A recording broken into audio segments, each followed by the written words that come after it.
Hi! Oh my goodness. Happy Thursday. Welcome to the Thursday deep dive. Let me get that banner off of there for you. That's got to be annoying, am I right? Okay, so I appreciate y'all making time today. As always, I hope wherever you are, it's a lovely day. Let me get the comments here so I can see what you folks are saying. Okay, all right. Woo! I want to, as always, say thank you to Wes. See, this is how we do it here. It's only the best. At that guy at PGU on X, you need to follow him. He makes our awesome thumbnails. Been having a lot of fun lately with the AI, and he makes sure that the videos show up 8 p.m. Eastern tonight on YouTube and Rumble over at the Mike Show. And then, of course, tomorrow we do the Friday live stream. He takes care of those as well. He gets your audio podcasts up at Spotify and iTunes and iHeart, wherever you. I mean, it's a dozen different players. You can find one you like, and be sure to rate, review, share.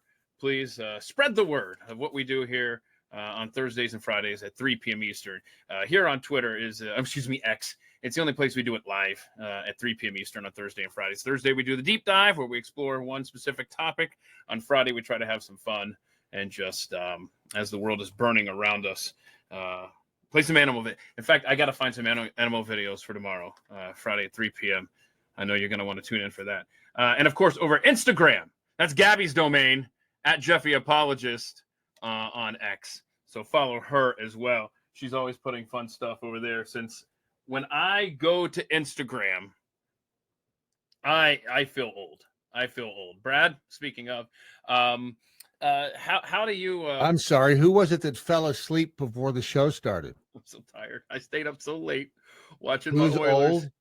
Old? That's me. I feel old. I stayed up way too late last night watching the Oilers and watching the Braves simultaneously. I saw the Braves lose and the Oilers win.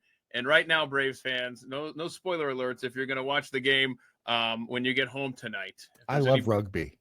I think it's great that you're watching those games.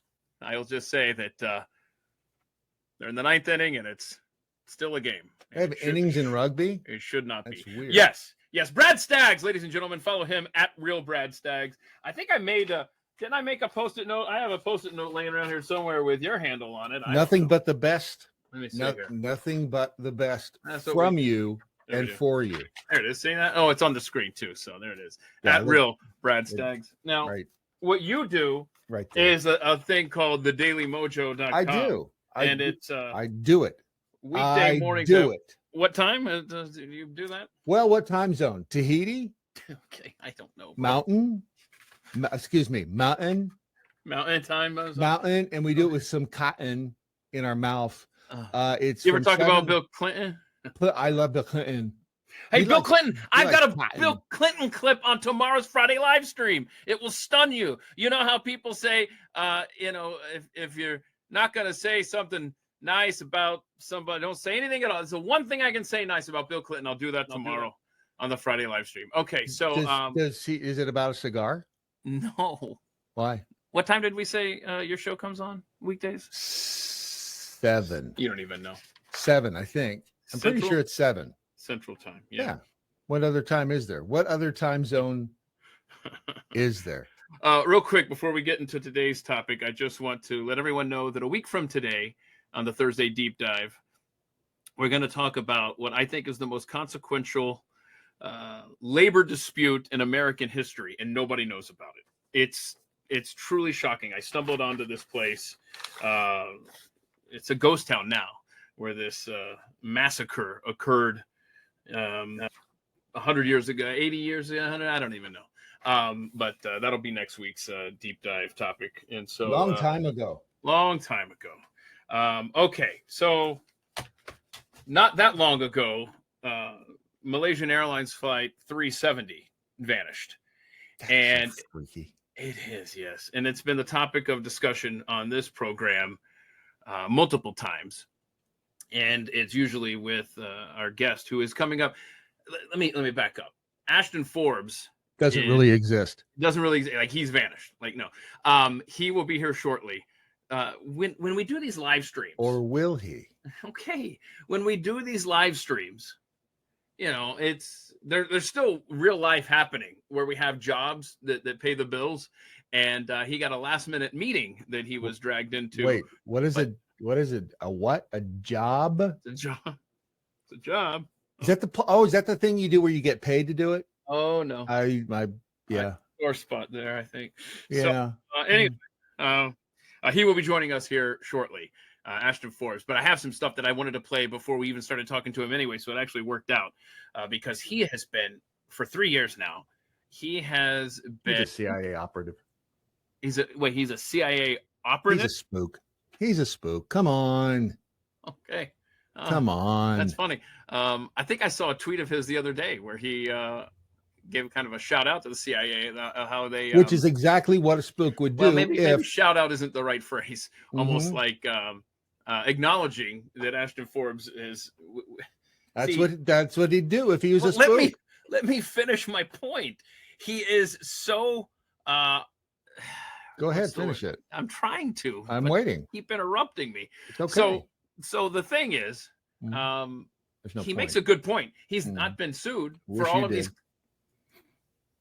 these claims that he's been making about Malaysian Airlines 370 and all of the interesting research that he has done and the rabbit holes that he has been going down. If he had defamed anyone along the way, don't you think they would have sued him by now? Yeah. Right? I mean, because there's nothing, but he hasn't really said anything to defame anybody. As a matter of fact, he's defended the pilot. Right. Well, that's fair. Yes. But he has been like a dog with a bone, man, for 3 years. And he just keeps uncovering stuff. And it's just been fascinating to follow and watch this. And he will be joining us here shortly. But one of the things that he released, because in fact, I should tell him this. I don't know that I have. He was the inspiration for me doing these Thursday deep dives, because I had this idle YouTube channel just sitting out there that I wasn't really doing much with. And then I ran across something of his back in, it was November of 2023 now.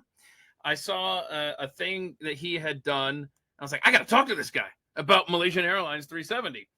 And it was like the night before Thanksgiving, I think it was, in 2023. And it's still the most watched. I don't know what that says about my YouTube channel, but it's still the most watched video on there. And I reached out to him. We had a fascinating discussion. We did a follow-up where you were a part of that one, Brad. Yep. And it's just been fascinating to see this unfold. And we had him on the Daily Mojo too. You've had him over there, and it inspired me to do kind of these weekly deep dive things. And in fact, he was on my day job. That's the thing where you get paid. And weird. It's weird, right? Sorry. Okay. So he was on just a couple of weeks ago, Pat Gray Unleashed over on the Blaze. And toward the end of that conversation, he mentioned a couple of people's names that were keeping this technology that from us as a society, and that the world would really enjoy having access to some of these cutting edge technologies as far as free energy and so on. And, the fact that somebody's making airplanes disappear. But I reached out to him after that show, and I was like, hey, I got to have you on my Thursday deal. And we've got to talk about who the gatekeepers of this technology, who's blocking this from us. And he will definitely expound on that, and give us some names, give us some company names, give us the names of individuals. And again, if you're just tuning in, Ashton got dragged into a meeting at his job, but he will be here shortly. So he was kidnapped. Or maybe he was in a plane over the Indian Ocean. Maybe he's in that plane right behind me. What's going on with that? Is that plane parked on clouds? What's going on back there? It was very expensive. We had that in the garage here at the motel. We rented. Now I'll say this: it is not a full size airplane. It's 3/4 size. And so then we rented the orbs, and we rented the clouds. The clouds you get by the bucket, which is weird. You wouldn't think you'd rent clouds by the bucket, but you do. You go ahead and you scoop and you throw them out there, and then we took a picture of it, and so I think it looks pretty good. So you rent. Yeah, where do you rent the clouds? Where do you rent clouds? Franchise cloud rental store. Yeah. Okay. Nice orbs, by the way. That's Thank a lot. you. That's a lot more than I've been told that a few times. Oh, those. Yeah, Yes, yeah. those are. Yeah, thank you. Hang on a second. They're Here. roundish. Yeah, I see that. Solid. It's a good. Okay. Yeah. All right. So one of the things I wanted to talk to Ashton about is this video. I didn't realize that something similar happened in 2013. I don't know if he's addressed How this. in the hell are we just now hearing about that? This is weird. I'm eagerly awaiting our guest to be able to ask him about this. But this was posted not that long ago. And it's the video on top is Spain, apparently in 2013. And the bottom two are the MH370. MH370 in 2014. Yeah. Isn't that wild? And is it possible that we've been seeing the 2013 one and thinking it is? I mean, how is it possible that there's I got questions. And Ashton's a guy to, because it looks like the same plane, does it not? Well, no, I think the contrails there are different, and plus the orbs were behind that other one. Is he seeding the cloud? Is that what he's doing? Is that the Spain? Is that a Spain cloud seeder? Huh? Is that how they get rain? I think so. The rain in Spain. Yeah, okay. All right. So I definitely needed to play this before Ashton joined us. So this actually worked out. I got to play this video because shortly after the conversation that we had over on Pack Ray Unleashed, he released this video. He found this video, and there's this company, and let's see, Sierra Nevada Corporation. I'm sorry, what? Is a Sierra Nevada? No, don't you dare. You mean Sierra Nevada? I can't stand you. Mm-hmm. Oh, I can't stand you. I'm sorry. Which one of us was born there? Oh, that's fair. Okay. Okay, but no. You Sierra Nevada Corporation. Okay. I just don't. When I can avoid sounding like a Yankee, I take the opportunity. So the Sierra Nevada Corporation. This video speaks for itself. I think it's fascinating. Hasn't yet. Anyway, so here is. Oh yeah, there he was. There he is. This is an Ashton tweet not that long ago. I really love what the CIA has been able to do with Gorgon Stare. Again, if you follow Ashton, you know that he's been talking about this for several weeks now. So now he's an enemy of the state, as you can see there. He's a big fan of the CIA. Keep up the good work. See, maybe you're right. Okay, but you got to see this video. So here we go. It's a 3-minute video explaining the Gorgon Stare, the latest puzzle piece happening here around MH370. Check this out. When the ancient Greek Gorgon, Medusa, stared down upon her enemies, they were frozen in place, their voices mute, their bodies turned to stone. No. In this petrified state, she studied them with a sharper eye. The smallest details revealed, the story of their lives held still before her.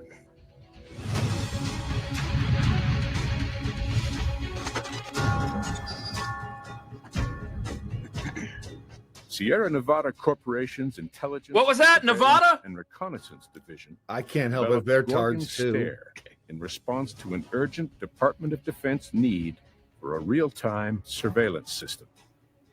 Wide Area Airborne Persistent Surveillance, or WAPS, is the ability to continually observe a large capable of watching a city-sized.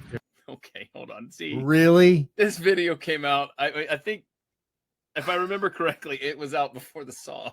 Bring the mop. Bring the bucket. Okay. The things Brad Staggs gets. Okay.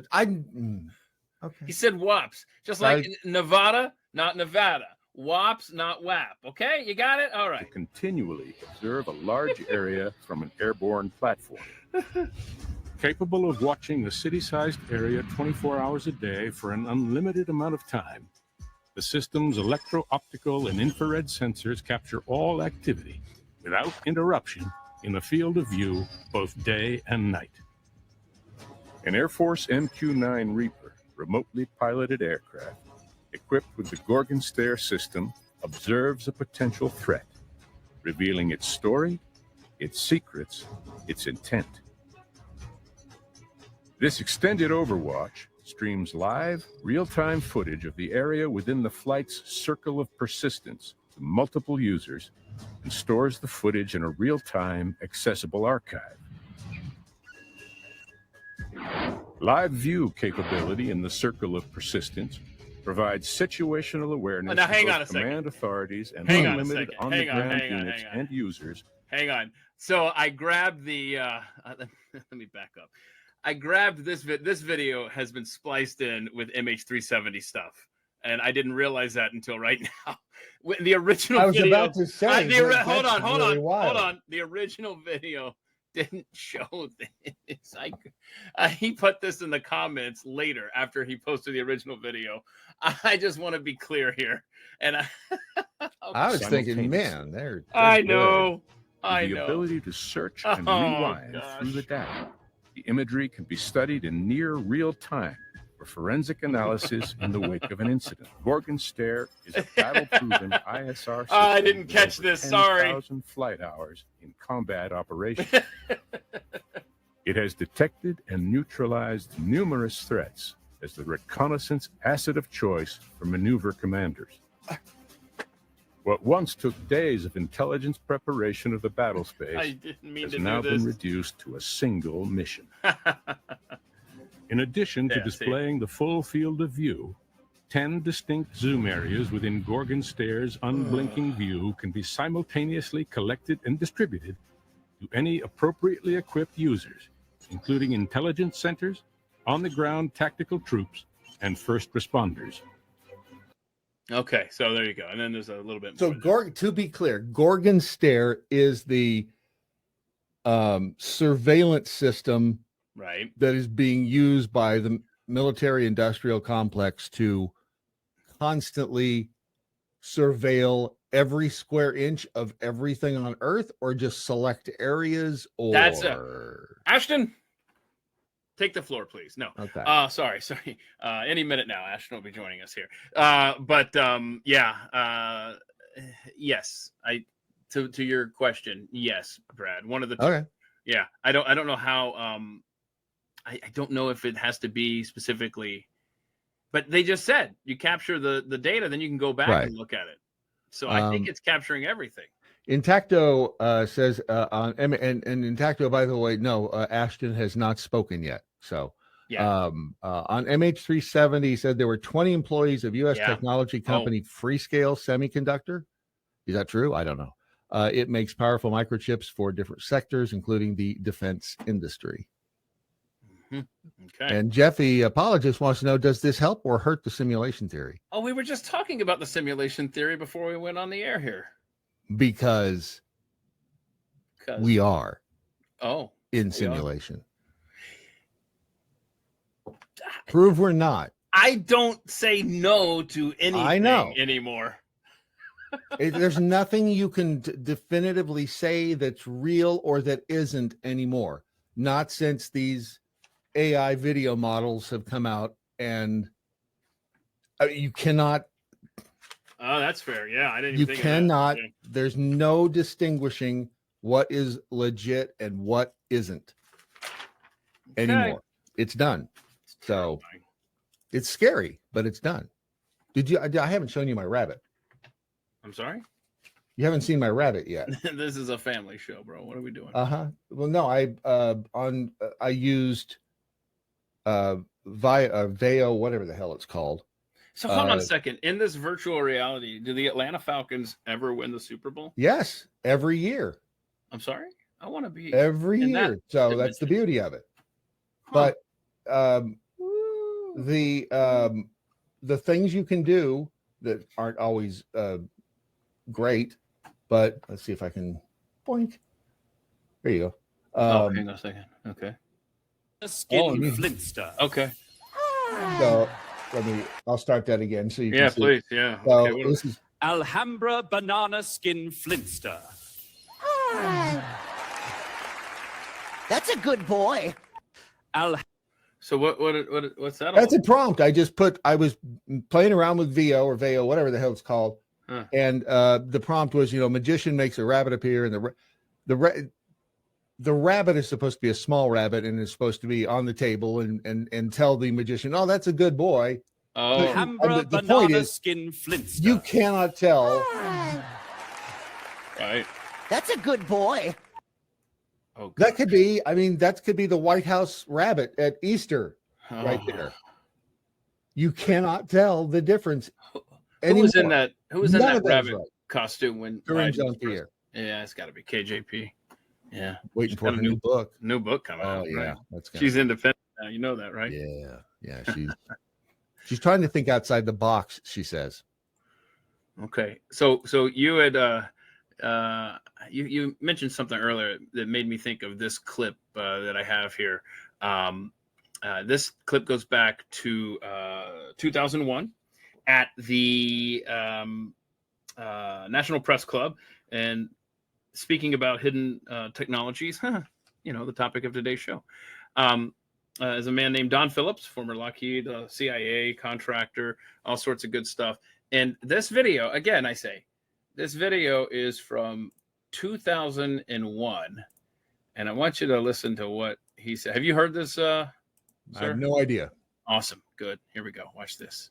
I like surprises for you. They were traveling so fast that you could almost see a pattern left by, if you are computer people, when you move a mouse real quick across the screen, you see a little bit of a tail. Well, that's exactly the way these 6 or 7 craft work. They all seem to group up to the west, northwest. Okay?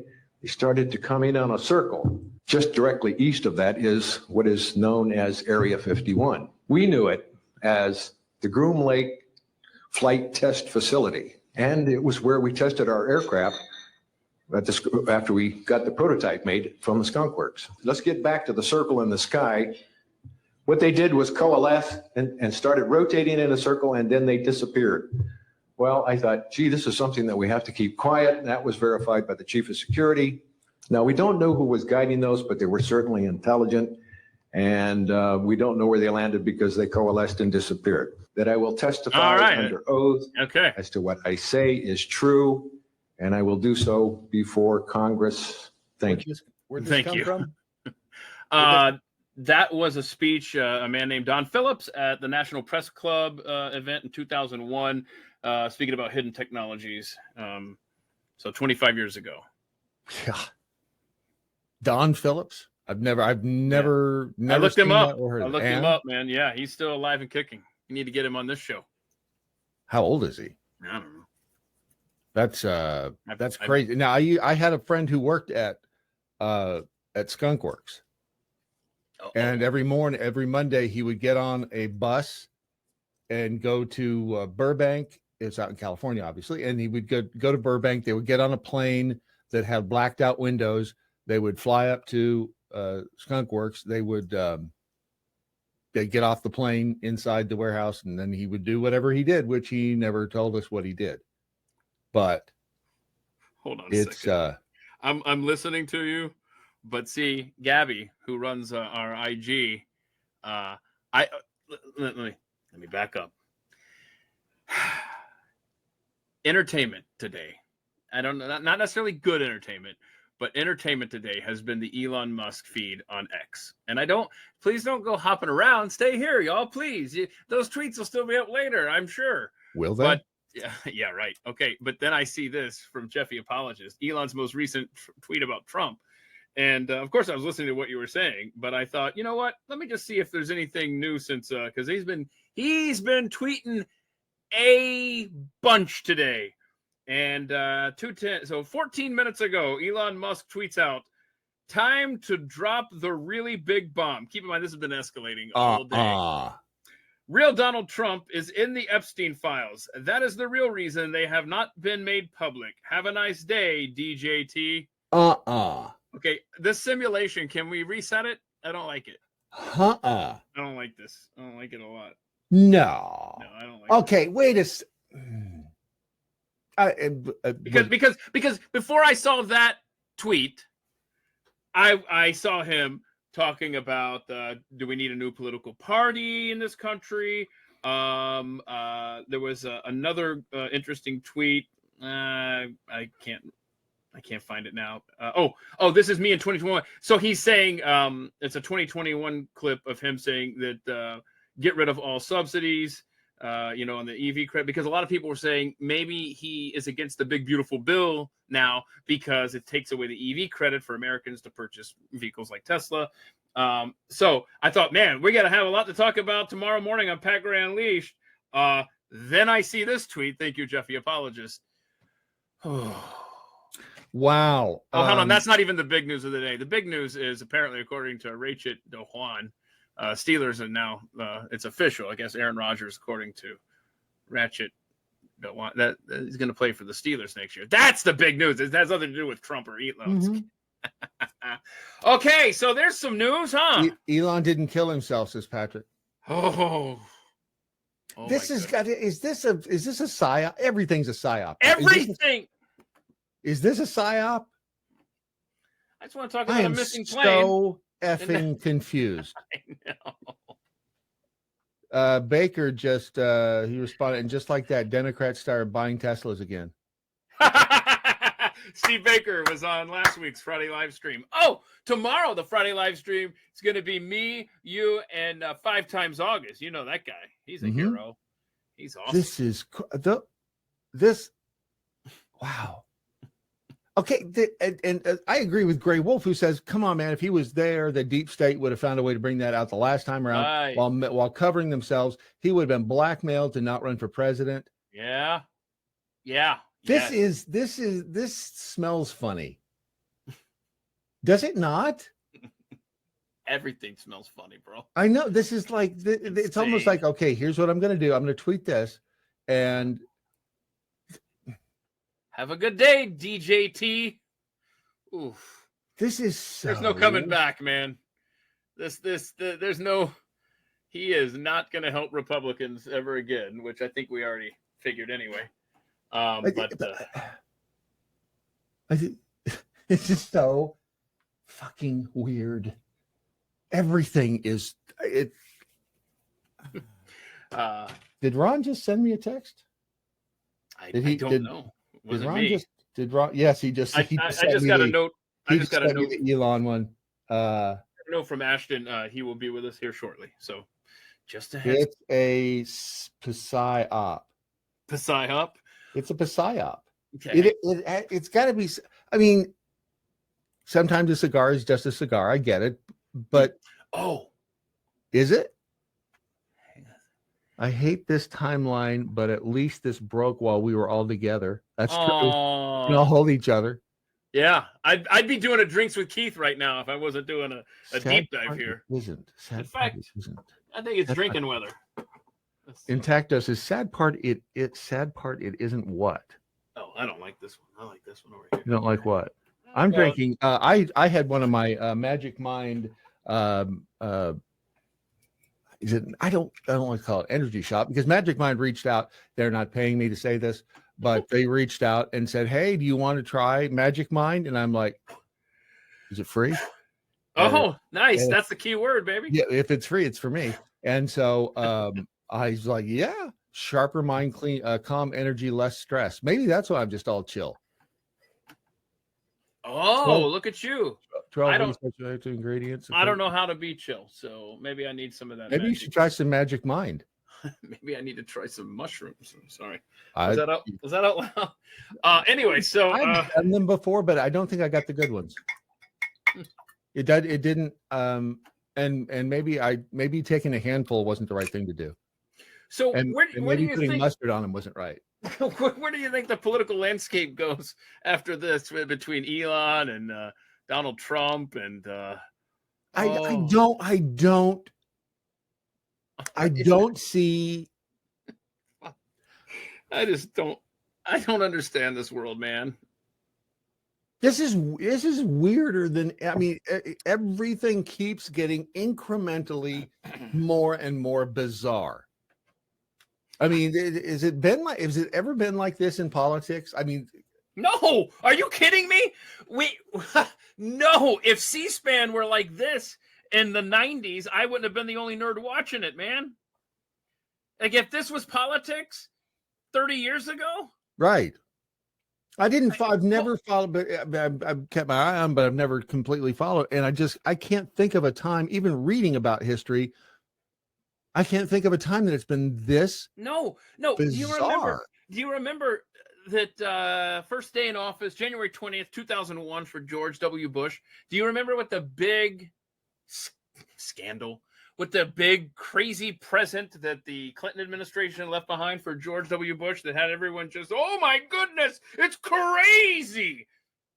Any What was recall? it? No, I don't. They took all the W keys out of the keyboards in that's the right. White House. Yes, I do remember that. Yeah. Woo-hoo-hoo-hoo! That's crazy time, man. And now, compared to what we got going on today, holy crap. I pine for those days. These actors, I'm with Alex Jones. God help us all, forgive our sins. Here's the thing: this is not the end of the world. This is not the second coming because we see this coming. Ergo, it ain't the second coming. Oh, you will not know when it's coming. That's really philosophical of you. Well, it's true. Yeah.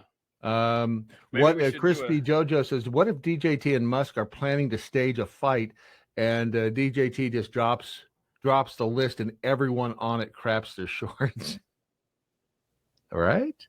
I mean, I'm not saying that they wouldn't do it that way, but they probably wouldn't do it after a tweet from Elon Musk saying, "Okay." Is that front page news on CNN yet? Oh, what about the commandeered Drudge Report that the left now owns and runs? You know that's got to be the biggest siren ever. That's got to be. I got to see this because liberals run that now. I guarantee you. It's a theory. The George Soros owns Musk that MAGA crash landing stock spirals Trump and Epstein files Drudge Report. Where's this big giant siren thing? Do you see it? Yeah, I see. Hang on, I got it on this end here. There it is. Yeah, but I'm surprised it's not like this big flashing red light. Well, it's pretty big there at the top. I guess. You're welcome.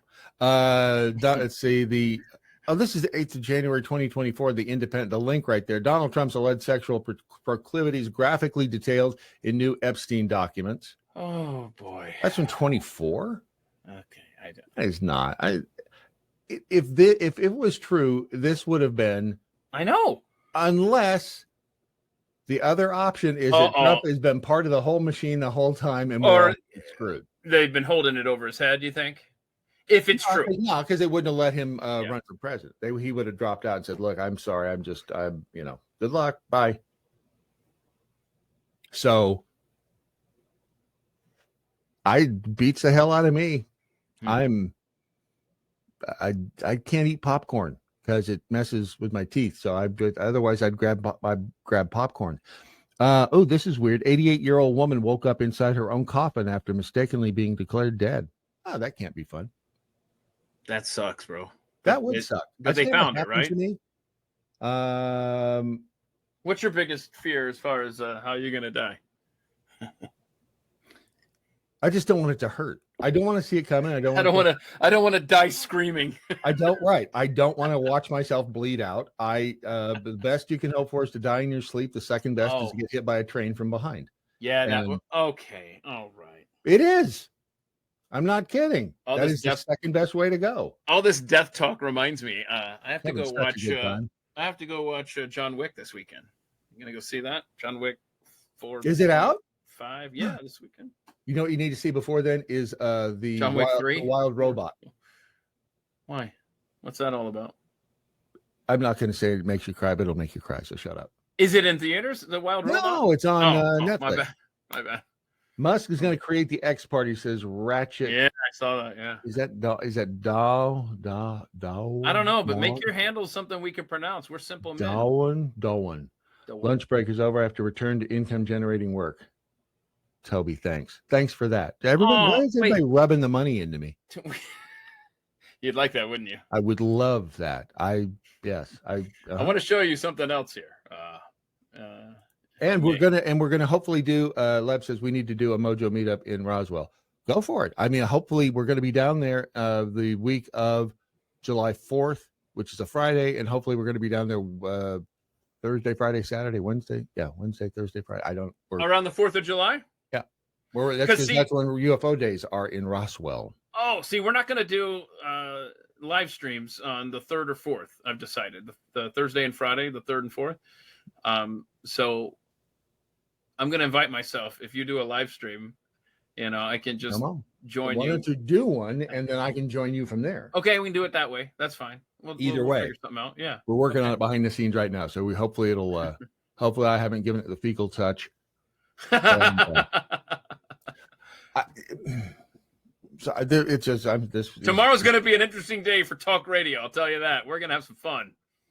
Or are we? Dropped a really big. Is it gonna? Are we going to get another tweet in a second that says, "Hey, I got hacked"? That I you know what? While you were talking, I was thinking that. Yeah, but I don't. And look, if anybody can fake being hacked, it's Elon Musk, because who's going to go and say, "Hey, Elon, investigate who hacked your account," and then David Harris just said, "Hey, you just lost all credibility, Elon." oh boy, I don't know what his source is. Like, what's Elon's source for? I don't know. That's why I'm saying it doesn't make any. Okay, Naomi, who's this? Naomi Seibed? Anyway, I could not possibly imagine reading anything more shocking and unsurprising. Donald Trump has seen the swamp because he lived it. Hold on. There we go. There's your. What if Elon shows evidence? Yeah. Where's the evidence? What would be the know. evidence? If it's a video, because there's not. That's what everybody said is that Epstein had video. He shot video of everybody doing everything with everybody that way and kept it, somewhere secure. I mean, there wasn't a list. There wasn't like an appointment book with Trump at 3:15 with Marsha. Oh, come on. There's a hole in your story. Ain't no chick there named Marsha.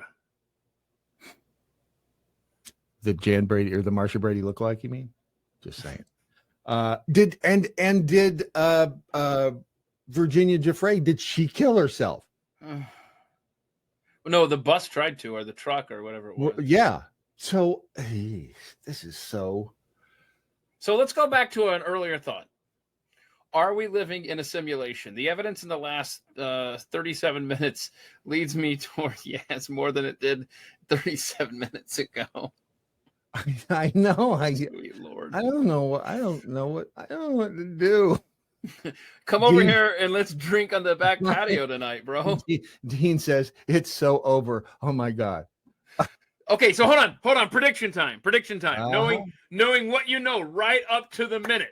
You'll have to speculate and simulate the next 18 months, okay? Who wins the midterm?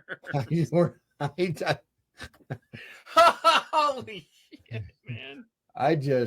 Hold on. Let's go over. Let's have fun and go over look at CNN. Oh, there you go. Yeah. Front page CNN. Trump Musk feud explodes into public view. Trump floats terminating Musk's government subsidies and contracts as an online back and forth. I just doesn't. Do you see Elon being this kind of person? Well, did you hear yesterday Speaker Johnson recounting his 30-minute conversation with Elon Musk and how Elon seemed to be on board with the big, beautiful bill, and then 24 hours later, all hell breaks loose. He wants you to wants to stop. Shame on you for voting for it. Call your senators and your congressmen. So that's when people said, "Oh, it must be the subsidies." In fact, it must be the subsidies that got under his skin. And there was and the other thing was he wanted Starlink to be a part of the control towers at the airports, right? The refurbishing of that. And the story that I read this morning, it said something along the lines of a White House source said, or the White House said, or something. That's an important distinction, because if it's a source said, then it was under the table. If the White House said, then it would have been official. And I think it said the White House said. Anyway, I don't know. I don't know if it was a Caroline Levitt thing from the podium. I really don't know. But if the White House said that and tried to make him look bad, you could see where this would escalate. Whether the Epstein nugget is true or not, I still have no idea, obviously. Just the two of them. It's so fast. It's such a rapid Right. Like, you know what I mean? It's almost like it's manufactured for entertainment purposes Yes. only, as opposed to let it cool off for a few days. Let's talk behind the scenes. Let's have a phone call. Oh yeah, well screw you. You know, I'm going to go public with such and such if you don't such and such. It does not. This is like a lover's spat, like being played out in public here. It's like a series of and hold on a second. Trump, and I haven't looked at his Truth Social today, but through this morning, he had not said anything about Elon Musk. And in fact, what he did was he copied and pasted, he retweeted, for lack of a better phrase, a couple of weeks ago when Elon tweeted out, hey, it's been great. Donald Trump is going to, cut government spending, blah, blah, blah. I love my time with Doge. Time to move on since my 130 days is up or whatever. And so the only acknowledgement that I've seen publicly of Donald Trump referring to Elon was in that copy and paste from his tweet 2 weeks ago, Elon's tweet 2 weeks ago when he was praising Trump. Other than that, Trump he's been going after Rand Paul. He's been talking about his phone calls with Putin. And today he talked about his phone call with This is Gulf of America. This is Gulf of America. It has to be. I love Matt Van Swall. I love his tweet last week where he's like, what the hell are Republicans doing? Like this big, beautiful bill, all this spending, we're not getting it. Oh, no, wait, we got that. We got a body of water renamed. So we got that going for us. But that's what this is. That was a dog bone. That was a mainstream media dog bone. They chased it just like they knew they would. This does not. It doesn't make sense. Nothing makes sense. And you think I should protect a kicker in fantasy football? I gotta pick. I think I would if I gotta pick 12 players, and I've got Brandon Aubrey of the Cowboys, and he's money. So I was thinking maybe I should. This does not make any sense because I really don't think that Trump is in the Epstein files. I mean, it's possible, but it really it doesn't make any sense that they haven't used that against him yet. Because they would have put it out there big time. See, this is normally the part of the program where I try to calculate how much vodka I should consume, but not knowing how long Ashton is going to be and how long he's going to be with us. I'm having a tough time doing the math. Just suck it down. I have a tough time with math as it is, and now it's like I'm trying to figure out. Mandalorian Patriot says, so are we done winning? Oh, brother. All right, so it's going to be interesting to see what's next. Let me see what else I have here. Let me play this clip. Ashton doesn't need to see this to address it, but he posted this about 3 or 4 weeks ago, I think it was. This is a clip from Tucker Carlson, Catherine Fitz, formerly of the Bush administration, second Bush, I believe. Watch this right here. This is interesting. Talking about that energy, man, that they're keeping from us. Hang on. Isn't this good? It's good very good. All right, there it is. Thank you, Tucker. Hi. So how convinced are you that breakthrough energy, alternate forms of energy, non-publicly disclosed forms of energy are in use by the U.S. government?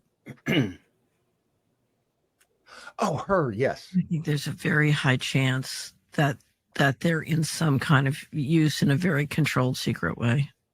Yeah. Well, there are tons of indications, and you've had a number of people, like at the contractor level, like I'm a federal contractor, electrician, or a concrete guy or whatever, and I was working on this underground facility. There are a number of people who come forward to say this, and I saw what appeared to be some brand new form of energy I didn't understand. Right. Insane people too. Sean Ryan, who's a friend of mine, wonderful guy, an honest man, who's a podcaster, did an interview with this guy who was just like a random blue collar guy.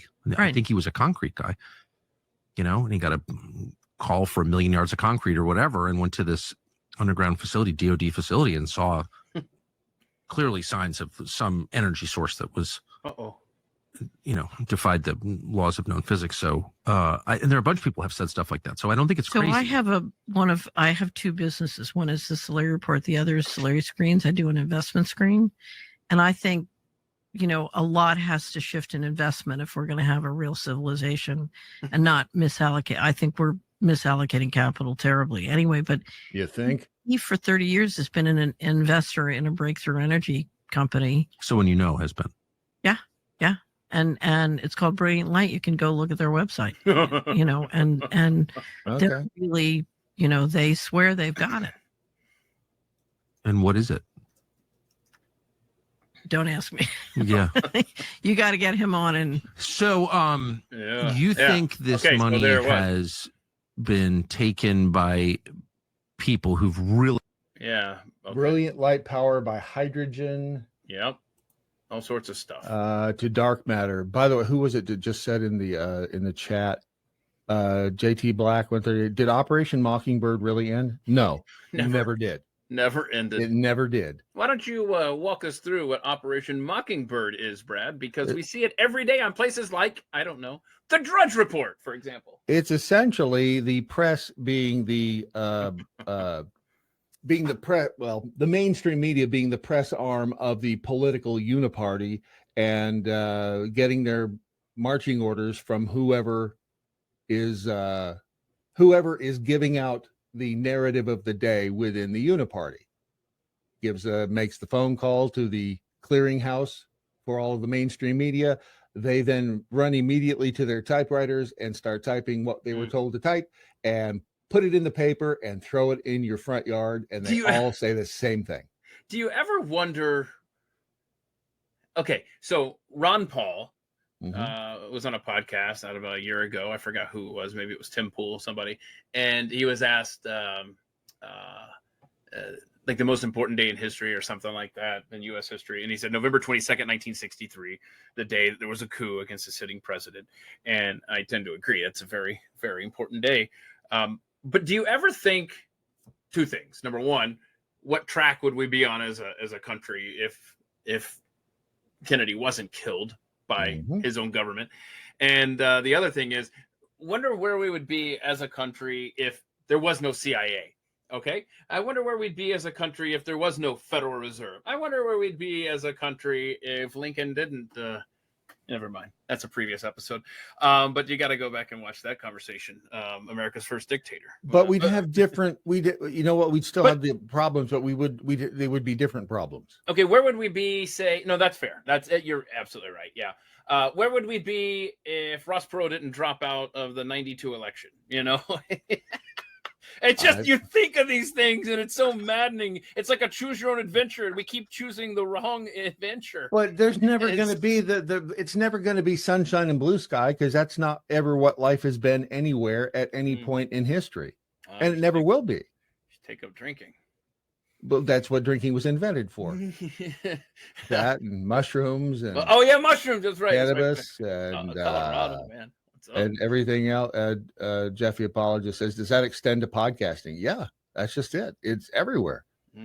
Okay, so remember White House Office of Science and Technology Policy, Michael Kratzios said this, I don't know, a couple of months back.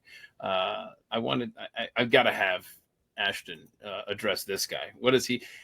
The important thing about this clip, because I watched it again before we went live here, and don't forget, these are prepared remarks. He's not off the cuff. Oh, crap, did I let the cat out of the bag? We seem to have lost focus and vision, to have lowered our sights and let systems and structures and bureaucracies muddle us along. But we are capable of so much more. Our technologies permit us to manipulate time and space. What? Distance annihilated. Wait, what? Hold on. Again, this is so important. This is a prepared speech. These permit us to manipulate time and space. They leave distance annihilated, cause things to grow and improve productivity.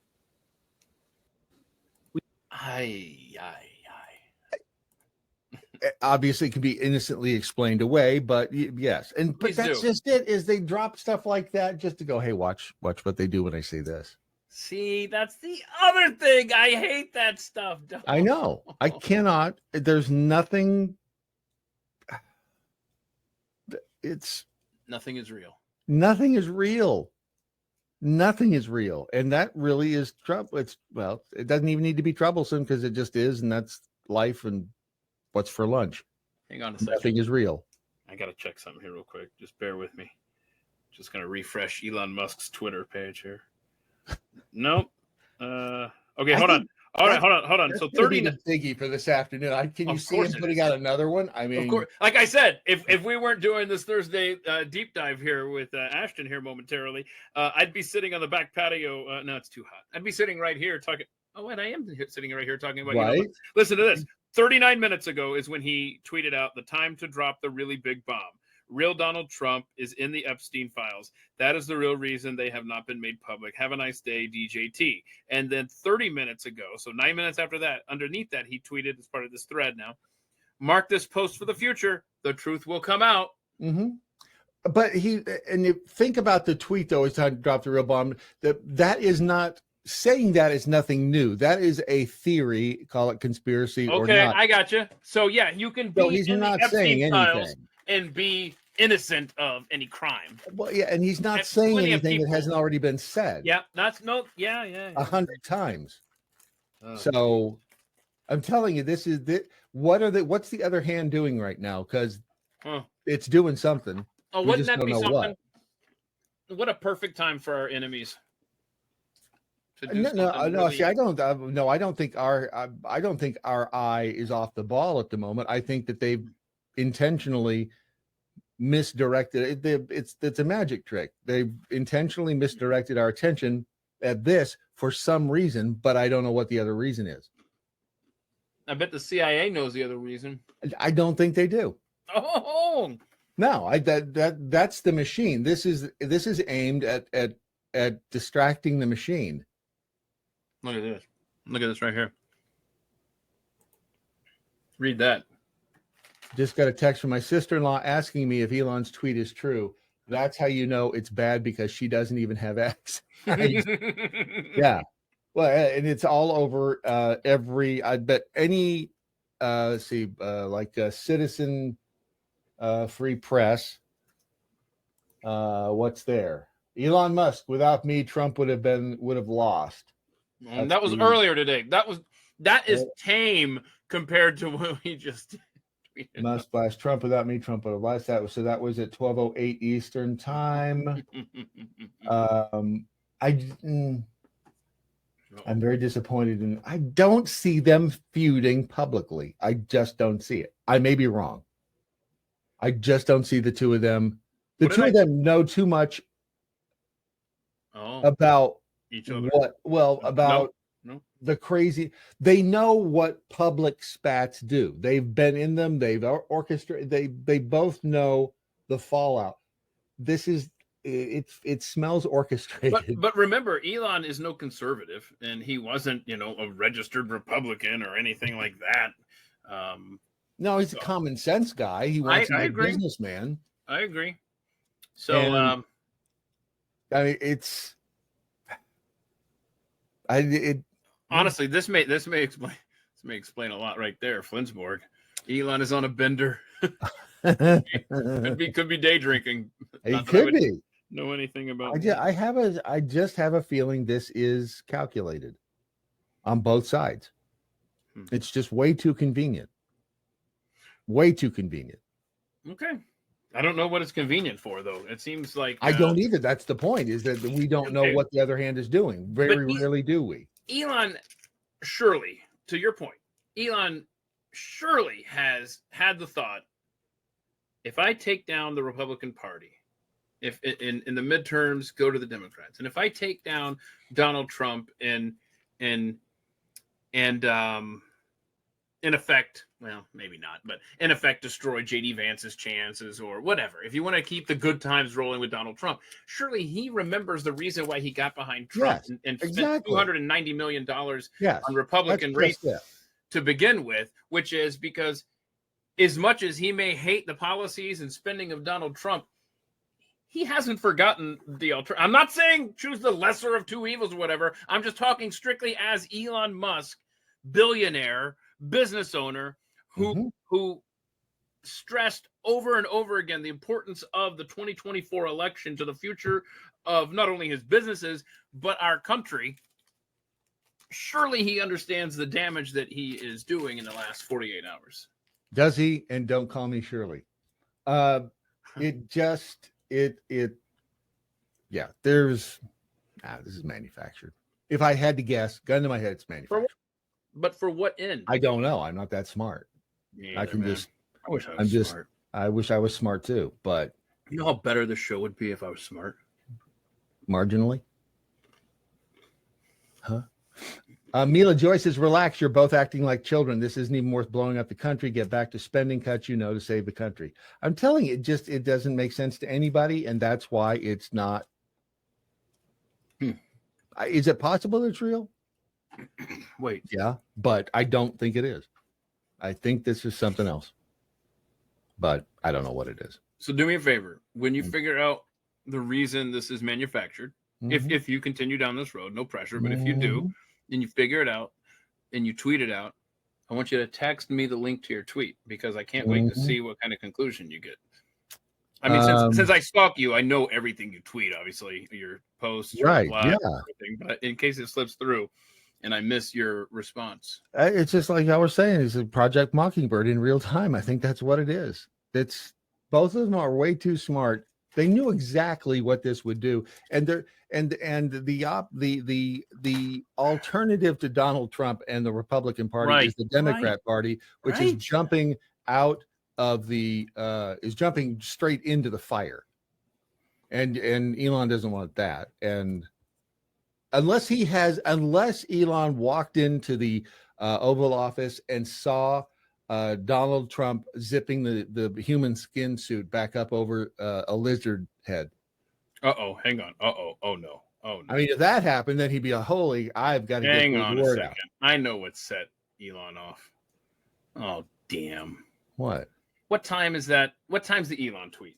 Central time. 45 minutes ago, right? So it's 4:00 Eastern, 3:15 Eastern. Okay, so at 1:37 Central, 2:37 Eastern, Trump posted on Truth Social. Remember how I said he hasn't been addressing Elon directly on Truth? Here we go. Trump posted, and I guess I could just show you this. Hang on. Instead of just read it. How lame is that? Who wants to just hear me read? Here we go. I would listen to you read. Let's see, that's the thing. Let's see, I guess, yeah, sure. Do we read these anymore? Accept. What did I just accept? Elon was wearing thin, Donald Trump wrote. I asked him to leave. I took away his EV mandate that forced everyone to buy electric cars that nobody else wanted, that he knew for months I was going to do. And he just went crazy. See, that doesn't make sense. That sounds, no, this is. Okay, I can't wait to see. I may end up eating my words, but this just does not sound real. It sounds manufactured. Again, for what end? Stacy says it's all made up. Seriously, Walter, that'd be one hefty lizard person. Yeah. They're both of these guys are way too smart to just go these, all fifth grade on each other in the. Are they? So have you ever had these little made good things? Carrie buys these, and here we go. They're granola minis, and I've just been hungry over here, and I've been eating them. And I think I have had those. I was thinking about having a snack in here, but then I thought I would spit everything all over everything, and I didn't want to do that. But I'm a little pissed because, and maybe I'll go back and check the tape. No, I won't, but somebody can. I'm pretty sure that the first bag had 7 of these little granola balls, and this second pack only has 6. Wasn't that your nickname in high school? Granola balls? Should be somebody's nickname. That's good. It should be, yes. Yo! Granola balls! Come here! That's too many syllables. Hold on. Nola balls! Yeah, that works. Tim Poole says, I guess they were right when they said Elon and Trump would go to war eventually. It just doesn't. No, this does not. I love how Brad is all about. No, this isn't real. This is manufactured. It just doesn't feel right. My spidey sense is tingling. Big time. Something's tingling. Chris Matthews, is that you? What did I sit on? Whoa. That's not mine. It's not my chair. No way. That's not. Hang on a second. I got a text here. Let me see if it's our guest. Joining in a couple. Oh, good. Here we go. Ashton Forbes is. I mean, it's my bag got delivered too, so now I'm all excited to go out and find my bag. It's on the front. It's in the lobby of the motel here, and I just. What kind of bag are you talking about? I needed a good bag to hold my stuff in, all my schniz, and because I didn't want it like a backpack. I just wanted something that was big enough that if I wanted to have like my like an iPad or something in it, and things that go bang, that I could have that, and immerse essentially. But I wanted to be kind of butch, so that people are like, whoa, he's that's. Mm-hmm. And so I ordered one, and I'm anxious to see if it's the right size, because I went to a bunch of stores and looked, and they didn't have anything that I wanted, and it looked like, Amazon would deliver it, right to the doorstep. Which again, you gotta love this country. I'm so confused. I'm not really confused. I'm just in the back of my mind that all of my RAM right now is still sorting through. So it's like I'm trying it'll reset after you sleep. I think it will, but it's like trying to word process while all the RAM is being sucked up by the reason thing. The RAM is the temporary yes. Yeah, memory. I don't know why I remember that. That's what because you're using your RAM to remember that. Random access memory. No, I'm using my ROM to remember that, because I've remembered it for so many years. So I think I'm using my ROM to remember that there's RAM. Well, are you using your CD-ROM? That would be read-only memory. I miss those. I miss having like floppies. video games on CD-ROMs. I miss floppies. Yeah. Who Kids don't even know what that means. Who doesn't love a good floppy? Right? Well, it'd be a good time for Ashton to appear at the bottom. Oh my goodness! What a perfect timing! I was just saying, Ashton, what a perfect time this would be for Ashton to appear, and magically I should have tried that an hour ago. Sir, how are you? Hey guys, how's it going? Man. Yeah, doing well. Good. It's a busy day. How busy day. I mean, look, he hasn't heard yet. He hasn't seen. Okay, so you've been busy, Ashton, and we've been we played a few videos that we'll go over with you here. But since you've been so busy, are you aware of the breaking news? The online feud right now between Donald Trump and Elon Musk. It is getting out of control. Yeah, I mean, I'm the one. Let me just set the record straight. Elon Musk has no idea about this advanced technology. He's either an Oscar-winning actor in disguise, or he just literally has no idea whatsoever. And Trump does know. Trump definitely knows. He knows we have weapons nobody understands. He's said it multiple times. That's not a mistake. Anytime the president is doing, public statements and repeating the exact same line verbatim, that means that's a narrative that they've written into it to get that information disseminated. Same reason why Kratsios, the science and technology advisor, is saying that we have technology that can manipulate time and space. I mean, he's not messing around. We literally have it. It's Tesla technology, if you want to think of it like that. It goes back to Tesla's science's view of the ether, his view that space-time is this medium that we can interact with, which opens the door to wireless communication and wireless energy as well. It's so fascinating, man. And I genuinely believe that you, sir, for the last 3 years, it's just been fascinating to watch you go down this trail and uncover this stuff piece by piece by piece, to the point where now you're considering that you're an enemy of the state. And I don't doubt that at all. I mean, seriously. But I want to play some things for you, but before we do that, hi Ashton. By the way, good to see you. I'm sorry, Brad is hanging out here with us, and he's over at the dailymojo.com. There's so many things running through my mind right now. I know. What a day, Ashton. What a day. So earlier we played the Gorgon Stare thing that you revealed a few weeks ago. I think the version I played had had spliced into it some MH370 video that wasn't a part of the original video. But you know, and I accidentally played that one, but it fits perfectly. It's beautiful. I bet you're the one that did that, aren't you? But it's really great. So can you just kind of explain where we're at? Just to kind of reset, MH370 vanishes over a decade ago. Ashton finds a video online. He sees that the plane disappeared. Tries to figure out what's going on with the orbs around it. See behind him the 4 orbs thing back there.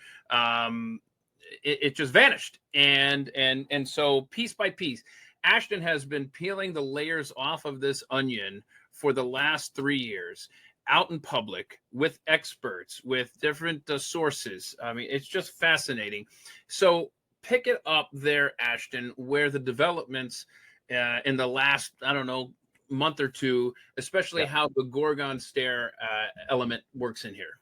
Yeah, I think it's probably important for me to explain how the Gorgon Stare revelation occurred. People have been saying Gorgon Stare in my replies and on my live streams, and I hadn't really noticed because I had been inundated with the idea that the one video must be coming from a satellite because it's called Satellite Video Airliner and UFOs. In the bottom left corner, it says NROL 22. So what does this all mean? And it looks like we're looking at a plane from really far away, right? In the video, that's what it looks like. Well, it turns out Gorgon Stare wide area motion imagery is set to look like a satellite video. That's the point of it. In fact, it's like Google Earth interactive 3D video Google Earth. And Gorgon Stare is actually recorded via drones with cameras underneath the drones flying at altitude. And the first thing that started me down this path was that, well, the plane is flying really low. I've been saying that for 2 years. The plane's flying really low in the videos because of the cumulus clouds. So was it actually possible that there could be another aircraft above it recording it?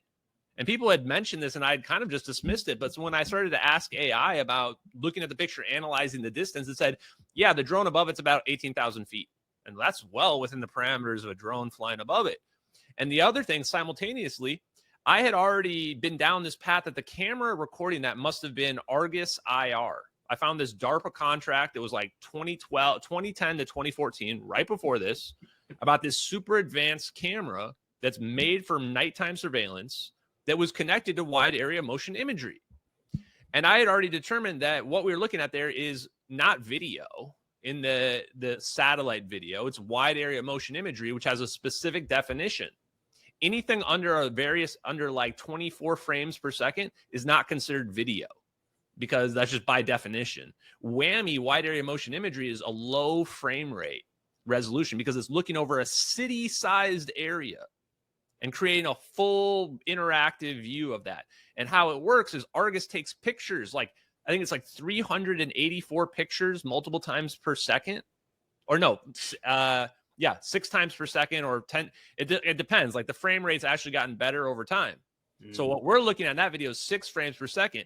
And then I went, okay, I've got this Argus camera. How does this connect to the Whammy? And I decided one day, this is in my own research, check all the Whammy capabilities using AI. AI's gotten really good and has all the public data. So tell me all the Whammy capabilities, which ones would have nighttime capability? Reduced it down to 3 right away. Angel Fire, I think it was called, which is an older version of Whammy. Can rule that one out. Argus, the one that I had identified and been talking about, and Gorgon Stare. And so I'm trying to figure out, I'm looking at the two capabilities. They look almost the same. And I'm trying to figure out what's the difference between these. How do I know which one it is? And I'm like, at this point, it's got to be one of these two. And then I start digging into the links and I find out Argus got integrated with Gorgon Stare in something called Gorgon Stare Increment 2. And I go, holy shit, because next thing I know, I'm looking through my own replies, searching for Gorgon Stare, and there's a bunch of people being like, when I had figured out it was Whammy, they're going Gorgon Stare, Gorgon Stare.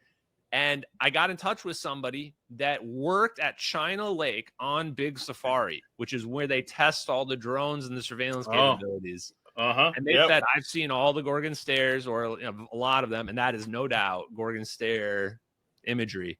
Is it just looking? Is it all the time? Is that just flying around taking pictures all the time? Capability because the drones can fly for more than 12 hours. So all you need is 2 drones. One drone goes up, the other one comes down. While the one's refueling, the next one goes up.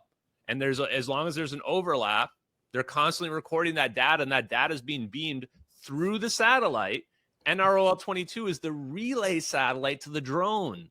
The drone's shooting that information to the relay satellite, NROL-22, that beams it to the ground-based computers, potentially through Sierra Nevada Corporation's own servers, and then that gets produced and built into this interactive map, which gets fed to the Joint Tactical Intelligence Network.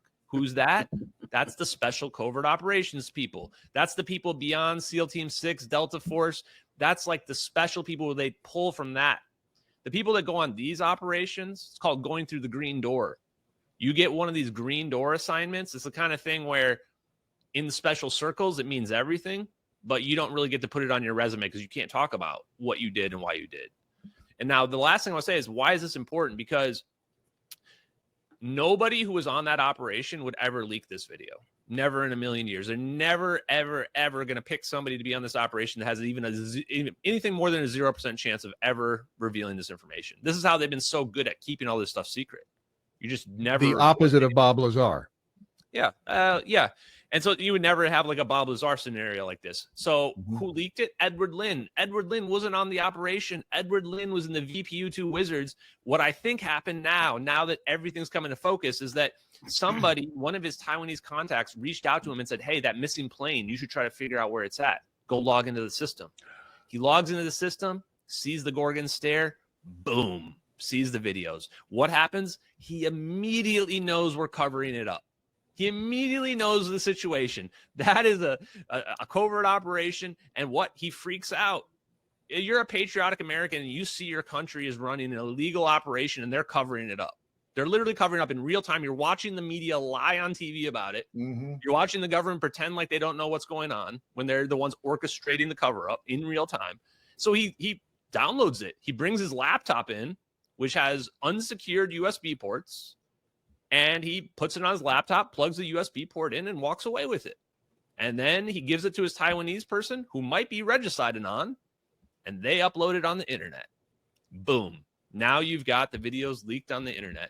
And are they still alive?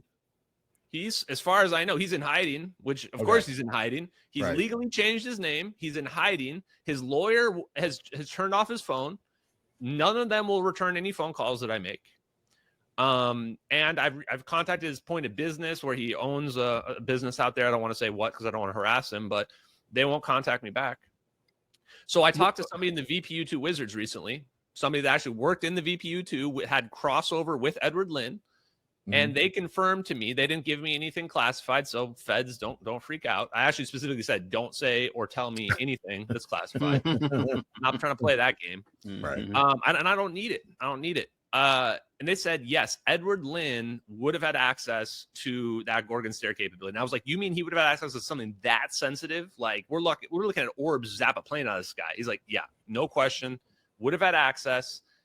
And he also said something that was not reported in the media, that Edward Lynn, when he got rolled up in May, when he was caught with those flight manifests that include search and rescue code names, he was caught with USB drives, flash drives at that time as well.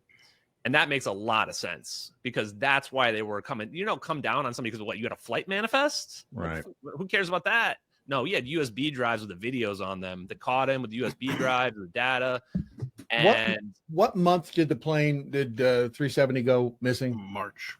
Yeah, March. So then he gets rolled up in May. Now, the weird part is to the public, they say that they arrested him in September of 2015, like a year and a half later than that. So this story doesn't make any sense, because the moment you suspect somebody is like whatever, he's a traitor, you're not going to let him go back to work, right? Like, go back to the super secret area. But maybe they did, and they were just watching him. Right. So, part of the reason I asked that is because it went missing in March, and this press release that you were talking about, Sierra Nevada, and the corporation, and working those two, the persistent, the Gorgon Stare, and the other, the press release on those two merging is July 1st, 2014 on that press release. Yeah. How crazy that date. So this is why the videos are so damning. They had surveillance capabilities that they hadn't even had press releases for yet. Like, we're looking at Gorgon Stare Increment 2 3 or 4 months before the press release. But they were working on it before that. So now we're looking at people that sequestered technology, right? These people, whoever was running that operation, they're using cutting edge stuff that there's not even really being publicly talked about yet, including the camera, the other video, the one where people are going, there's no color FLIR. That's what people were saying to me at the beginning of this. No, that is color FLIR. They're using a color palette to colorize the FLIR video. And that capability, if that is the Lightning G4 by Northrop Grumman, which is what that China Lake source kind of led me down the path, and it looks exactly like it is that camera. That color standard capability, it wasn't being bragged about until 2021. Now, it may have been standard on the G4, but the interesting thing about the G4 Lightning Pod is that it was the first one that became like upgradable. Like you could customize the kit. So theoretically, when I log in, I can customize my setup for my camera so it's different than somebody else's. And theoretically, that allows for software upgrades as well. So they were using 2 sensors that were like state of the art to record that plane and that operation. So you mentioned, what was it? China Lake? Is that what you, I forgot what you just mentioned. Yeah, there. China Lake, the big safari project, which is the surveillance thing. But well, before you joined us, I played a clip, and I don't need to play it again because I'm sure it's familiar to you. But in fact, if I'm being honest, I probably got this clip off of your feed somewhere. But the Don Phillips clip from 2001, does that ring a bell with you? Do you know? Yeah, he mentioned that. He mentioned the whole manipulation of time Lockheed and Martin space. Skunk Works, U.S. Air Force. This guy right here. Okay, so I wasn't going to play this again, but didn't he say that he was talking about China Lake in this clip 25 years ago? Papatus Lake, Area 51. So what he says here, people get confused by this. He's saying that the orbs are us. He's saying that they knew the orbs were us because the test flight facility, he was working at he was with the Air Force, but he had worked at Lockheed Martin. And so when he sees these orbs flying around, coalescing and then teleporting something or disappearing, which is what he says, they spin in a circle and they disappear. He's saying that he knew that that was a flight test, because he's looking at the flight test facility that they used to test stuff on. So that's why he's so calm when he's just sitting here going, yeah, we saw some orbs get into formation and spin around and then just zap away. And so this is where, to me, this is important because it starts to give us a time frame for how long and who's been working on this. I would bet almost anything those orbs are Lockheed Martin. I mean, that's who they are. That's not Air Force standard technology. Like that's Lockheed Martin's orbs. We've got Northrop Grumman's camera. We've got Sierra Nevada Corporation's whammy capability. We're starting to realize all these defense contractors, they're all in bed with one another. The people in the know, they're all doing these, they all know this. Like imagine at a bare minimum, Sierra Nevada Corporation, Northrop Grumman, and probably Lockheed Martin all know those videos are real. Why do they know? Because they built the shit we're looking at in there. They built it. Go ahead. Sorry, I was going to say that's a perfect segue into what today's topic was. That really, when we were talking to you on Pat Gray Unleashed a few weeks ago, that really stuck out to me toward the end of the conversation. You mentioned a couple of names of, I guess, gatekeepers for this technology. There are people, there are companies. You just mentioned several of them right there that are keeping this technology under wraps. This world-changing technology. And so that's what I wanted to have you on today to discuss. Can you give us some names of who is keeping this stuff from us and why? Yeah, it's straight up free energy technology. Don't let anybody gaslight you. It is straight up free energy technology. The point where they started to get afraid of me last year was when I realized that it was free energy, that this was all. I mean, if you're watching a plane get teleported, that's the size of a Boeing 777, a massive airplane. The amount of mass energy in this is huge. And then you have this tiny little blip and it's just gone and now it's somewhere else. You just transferred a huge amount of energy from one location to the other. And it didn't take that much energy to pull it off. That proves that you should be able to, in theory, teleport energy from somewhere else in the universe to where you're at and have it be a net gain. So right off the bat, it's all about free energy. And the papers that everybody needs to look at are the Defense Intelligence Reference Documents, also known as the DIRDs. Get that into your vocabulary right now. The Defense Intelligence Reference Documents are the most important scientific papers in human history. They are 38 papers that were commissioned by Hal Puthoff through the Defense Intelligence Agency. to say, where is science going to be in 2050? What it really means is, here are all the black project engineers that have been doing sketchy secret shit that they can't really talk about, but they can give you the concepts of what they've been talking about, because publicly this stuff will become a reality by 2050. That's what the papers are saying. Those papers are, if you really add them up, it explains everything we see in the MH370 videos, and it's not a coincidence. Take a look at that, Keith. Grab that screen that I've got. This is that's from 2009. Metallic is the yeah. So you found the whole archive here. So if you see on the left side, you have all 38 DIRDs listed out, except for one I think is still classified. There's a laser powered one that's still classified. And we've got everything here from metamaterials to teleportation protocols to wormholes, warp drives, extracting visibility cloaking theory. Everything. Can you zoom in on that, Brad? That list right there. The invisibility one. This paper says is the best way to make something invisible is to bend space-time around you entirely to make yourself invisible. Optical cloaking. So like even what the papers say, like they're even crazier than what they say. And I read the one last night about, I did a whole live stream about the quantum teleportation and the experiments that they've done about quantum teleportation. And it's mind-blowing. So they don't have the author names on the papers, but you can find them. Like I actually dug around, I found all the author names, and these guys are not, these are like some of the smartest minds in the entire world. Friedwart Winterberg, who he was taught under Werner von Braun. Oh my goodness. A project paperclip scientist that we brought over, an expert at fusion. And he has this Planck ether. He wrote 2 or 3 of these. The other one he wrote is like the negative mass propulsion one as well. Look at that one. Warp drive, dark energy, manipulation of extra dimensions. Yeah, Abusi wrote this with Eric W. Davis. So you want some names? This is crazy as shit. Hal Puthoff just went on Joe Rogan. He's the one that commissioned all these papers. That means he knows all of these scientists. What does that mean? That means Hal Puthoff is MJ number 1. He's the guy at the top. He's 89 years old. Again, he's been in Intel his whole life. Eric W. Davis is his right-hand man. Right-hand man. He wrote 6 of these papers. Yeah. 6. Including the wormhole one, including the laser-powered one, including the extracting energy from the quantum vacuum, including that warp drive one that you're looking at. Eric Davis was sitting next to Anna Paulina Luna in the most recent UFO hearing thing they did. She was giving him googly eyes. Why is Eric Davis getting googly eyes from Anna Paulina Luna as a whistleblower in the UFO thing? It's not because of how many aliens he knows. He helped build the teleportation protocol that they use to teleport the plane. He's the one who helped. They brought him in because they're like, hey, you're an expert on space-time manipulation. Hey, we got these magic plasma orbs that are free energy plasma orbs.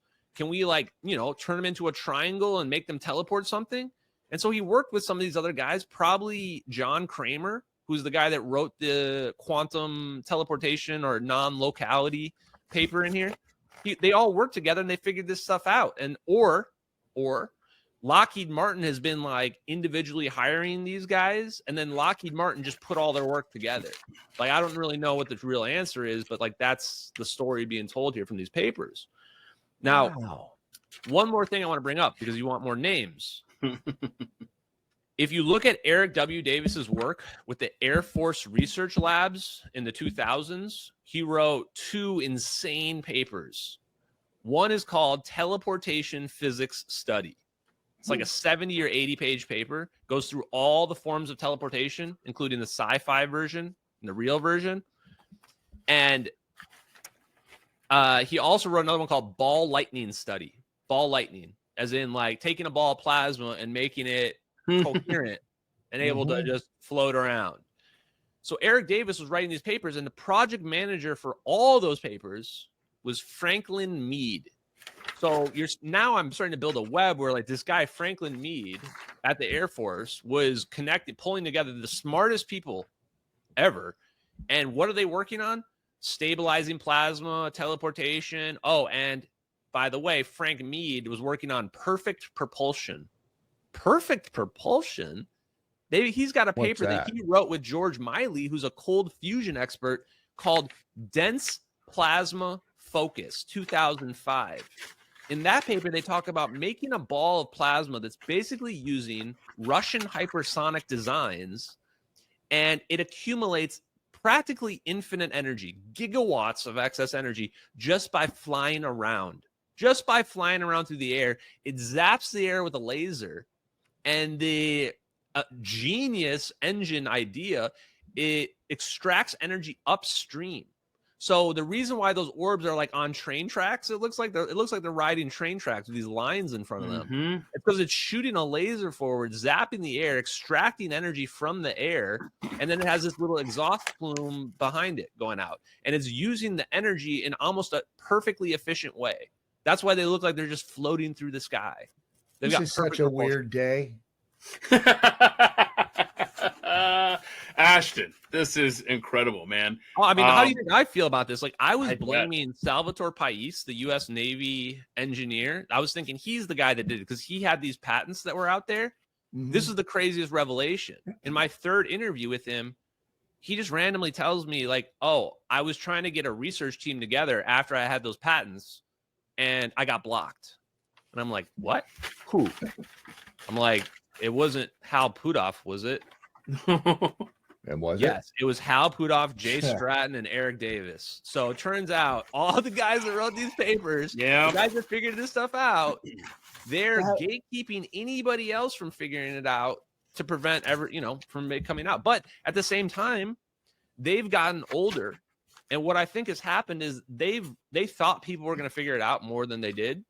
And nobody's really figured it out. These papers are like 15, 20 years old. And nobody's figuring it out. So now they're going, okay, well, maybe we can let like some of it come out because like our suppression worked way better than they expected. Way better. Well, and this is what they did to Tesla back in the day with the what the hell was the place called in New Jersey? The tower? Wardenclyffe. Yeah, Wardenclyffe. And who was it? Was it Standard Oil? Not Rockefeller. Who's the other guy? Him. That was like. Yeah, JP Morgan. It was like, no, we're not going to continue to invest in a free source of energy because then what are we going to sell? And took him out. And so this has been done before. It's crazy that they've been hiding this shit for probably, and it's not that necessarily teleportation. Like I was kind of surprised to find that maybe they only figured out the teleportation part in the 2000s, so it only might be like 20 years old, which is still kind of crazy to think. They've been hiding that for that long. But they've known about this Tesla science for 100 years. They've been hiding that for 100 years, maybe more. And the defense contractors know it's real. The government at the top knows it's real. People in the know it's real. They just have no incentive whatsoever to try to convince the general public that's generally brainwashed into a false view of physics. It's easy to hide the teleportation thing because it sounds batshit crazy. Right. Well, that's the weird part is it's not crazy at all. It's like 100% consistent with normal, regular physics. It was literally Einstein. That is the one that Einstein-Rosen. I mean, that is, Einstein-Rosen bridge. That's what a wormhole is because Einstein knew we are in a flat topography. Okay, so our space-time is flat. It doesn't look flat, but it is. And what that means is if I have a flat surface, how do I make a wormhole? I just do this, right? This point and this point are connected. They don't appear to be connected, but they are. So, right. You bend it. You have to bend it. It's bending space-time through an extra dimension that we don't perceive, but it's absolutely there. It's absolutely there, and we know it's there because we can measure the quantum fluctuations with the Casimir effect, and the connection is that space-time that Einstein talked about. That is filled with this 0-point energy. That the 0-point energy is what gives space-time its structure, its form. So you think of space-time like a sponge.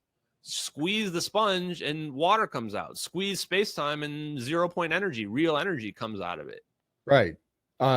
This paper, cognitive limits on simultaneous control of multiple unmanned spacecraft. That sounds like it's mind control over physical mechanical structures. Is that what that sounds like? I haven't read this one yet, but yes. And there's no way that humans are controlling the orbs in those videos.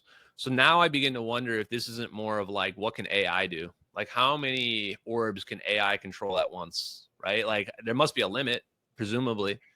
And So you I think also it's wonder, AI controlling them? yeah, there's no doubt AI guidance system in those orbs. Yeah, for sure. In fact, I think I found a paper where they were working on the AI guidance system like 20, 30, 40 years ago too. So they just put, there's definitely a mechanical thing inside the orbs. It's like an engine, and it's got a laser in it. It's got an AI guidance system. It's got a quantum communication system to communicate with the orbs externally. So it's like a Swiss Army knife, those orbs are. That's why they're so impressive. I mean, I was talking to Sal, the Navy engineer, privately. I was talking to him, and I was just going, like, how many Nobel Prizes do you think those orbs represent? And he's like, probably more than 12. Like, probably more than 12 Nobel Prizes. That's how crazy far ahead they are. Like, it's just absurd. Okay, and so all the answers are there. They're just all in these papers. And these papers, again, these are 15, 20-year-old papers. Like, even though they were published in 2010, some of these are from science that was, like, classified but not, like, widely spread in 2005 and the 2000s. And laser, also, laser lightcraft nano satellites. that one's good, yeah.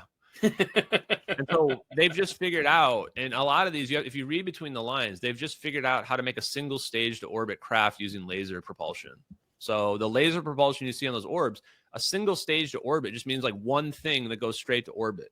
And the big thing they had to get rid of was the fuel tanks. Get rid of the fuel tanks. So what are you going to use as fuel instead? We're just going to use the air. There's hydrogen in the air. There's oxygen in the air. We have what we need in the air. If we zap the air and cause the air molecules to just come apart, boom. Now we're doing that's fission it right and there. fusion. That's the air breathing propulsion. This is the most amazing paper ever. This one, I didn't know what the hell any of that meant. Really what this means, if you just break it down, they're using magnetism and this hypersonic jet that just flies around to have it just produce energy because it's flying around. And they use the speed of this thing flying around creates a shock wave. Well, the shock wave acts like a Z-pinch effect, like in fusion. So it forces things to come together. And when that happens, molecules fuse. So they've actually turned this engine into a drone that is also a fusion reactor that's just producing energy. And that's why they say that in the dense plasma focus paper by Frank Mead, that they're producing gigawatts of excess energy with Q factors of 3 to 6 or higher. Q factor is the over unity factor, meaning how much more energy out are you getting than you're using. And they said it was 3 to 6. If we had a consistent Q factor of 3 from any fusion reactor on this planet, we'd probably already be in free energy utopia right now. Okay, so like, that's 3 times the amount of energy out that's going in. What are we talking about here? Like, how are people not reading what it's written on the paper? Okay, because most people don't understand. My brain is bleeding right now. Right, and yeah, exactly. I grasp some of what you're saying, and it's going to hit me later on tonight. But as you're discovering this, Ashton, I mean, it is absolutely fascinating. And you talk about the papers that are 10 to 15 years old. The Don Phillips clip we played is 25 years old. And so this has obviously been around for a while. So as you're going through this, and it's absolutely fascinating, it is mind-blowing. And as Brad described, our brains are bleeding from it. So it's very exciting as you're uncovering this. But tell me, what part of you is angry as you're going through this, that this has been kept from us? Yeah, I mean, I'm super pissed. I hate that they hide physics, especially because they brainwashed people. I mean, I like have people, PhDs, that would come into my replies that are like, 0-point energy is insignificant and there's no way to extract it. And I'm sitting here going, here's the paper by Robert Forward, who's a legendary engineer, in 1984, proving that Casimir effect extracts energy from the vacuum. No question. You can charge a battery with it. And then immediately, instead of just admitting that they were wrong about the previous point, immediately roll into the next NPC point of, well, there's no way to perpetually extract the energy. Well, Robert Ford was working on that too. It's just like it's so disappointing to find that. It's like when you meet your heroes and find out they're all frauds, right? Like, it turns out all these academics, none of them are doing any original work whatsoever. None of them are doing any research. None of them are thinking outside the box at all. 99% of the academic PhDs are science communicators. All they do is repeat whatever they read in mainstream media and repeat it as if it's gospel. Or even worse, sometimes they'll debunk things like, oh, I watched this thing, this claim that blah, blah, blah, and I debunked it. And it's like, this is what science has become, is just like literally the biggest idiots in the world pretending like they're super smart and making everybody bow down to them because they've got credentials, and it's like the science, the peer review process just needs to go completely away. It's just completely failed us. The fact that the government and the what system do you use? Well, that's the big question. We need a better system, but just the fact that like the government is potentially 12 to maybe even 20 Nobel Prizes ahead of academia. At some point, we got to say, guys, we messed up somewhere, and then to answer your question, what's the system? Well, first we have to figure out what the problem is, right? How did this even happen? We can't come up with a new system until we figure out how this happened. Right. And they've been brain draining academia, pulling in the smartest people, letting the stupidest ones go on TV and keep saying the stupid stuff. Meanwhile, all the smart people get buried in NDAs building magical technology. So, we probably have to start by stopping the system of suppression, right? Let's start there. Yeah. So you mentioned H.E. Is it Puthoff? You said you're saying he was the head guy. Puthoff? Oh yeah, Puthoff's the final boss, man. Okay, I can't find anybody else that's more connected to he's connected to everything. Okay, everything, and he found Eric Davis, and under him, you have the traversable wormholes. You talked about Stargates, negative energy. You talked about him. So let me set the stage. Let me set the stage for you. So in the 80s, Hal Puthoff connects with Ken Shoulders. 1980s, when Ken Shoulders realized there really is an ether. Ether exists, and when he realized that, he's the father of microelectronics. He's the reason why we have small electronics. He realized we can stabilize a ball of plasma because there's a medium. So things are in a medium, you can make a bubble. So he starts experimenting with EVOs, stabilizing these balls of plasma, and he gets connected with Hal Puthoff and Bill Church, who is the owner of Church's Chicken. That's their financier. Then in the early 90s, that becomes, they call it condensed charge research, because the breakthrough isn't even necessarily to stabilize plasma. The breakthrough is that these charge, like positive or negative charges, they're getting very dense and stacked together when that shouldn't happen, because they should repel. Like charges repel. But what Ken Shoulders saw was they were clumping together when they shouldn't. And this is a huge boon. Why? Because you have a huge amount of charge here and a huge amount of opposite charge here. What do you create? You create a lightning ball. However more dense it is, that has how much energy it has. So you're creating something that's very, very energetic. That's what you're creating. And that became the second and third highest priority research for the Pentagon in the early 90s, only behind the B-2 stealth bomber and optical computing, just to give you some context of how important they considered it. And then it went dark. And then the Marauder program happened, where they started accelerating plasma toroids towards the speed of light. And that project was successful, and then that went dark. Now, why did that go dark? Oh, well, probably because they figured out they were creating stabilized plasmas that were not dissipating. Hey, we created this plasma toroid. Now it's like a smoke ring, and it's just floating around there, and it should have like dissipated and gone away. And then the NASA breakthrough physics propulsion happens in the 90s. Now, this is where NASA gets some of the smartest physicists, including Eric W. Davis and Hal Puthoff, and they start looking for breakthrough technologies. And all the ones that were considered likely were teleportation, wormholes, extracting energy from the quantum vacuum, etc. And then in the 2000s, that's when the Air Force Research Lab papers come out.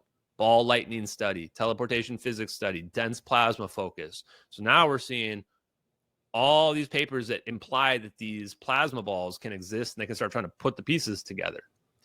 And then lastly, we see in the 2010s, then we see there's this guy that Rene Thibodeau, who helped figure out this perfect propulsion with the plasma, where essentially just like the motion of it itself is just perfectly efficiently using your engine. So you imagine the energy usage would be almost nothing.